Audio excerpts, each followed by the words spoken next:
ఇల్లు పిల్లలు అని హ్యాపీగా గడిచిపోతున్న ఆ అమ్మాయికి అనుకోకుండా వాళ్ళ హస్బెండ్కి జరిగిన యాక్సిడెంట్ వలన ఆయన నడవలేని పరిస్థితి ఏర్పడింది. దాంతో ఇంటికి ఫైనాన్షియల్గా ఏదో ఒకలా స్ట్రాంగ్గా నేను సపోర్ట్ ఇవ్వాలి అన్న ఆలోచన ఆ ఇల్లాలికి స్టార్ట్ అయింది. ఏం చేయాలో తెలియని పరిస్థితి.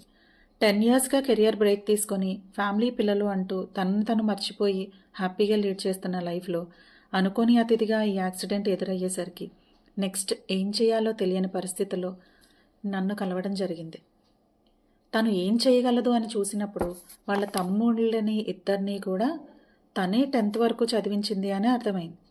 దాంతో నేనిచ్చిన ఒక చిన్న సలహాతో ఆమె ఇంటి దగ్గర నుంచే క్లాసెస్ చెప్పడం స్టార్ట్ చేసింది.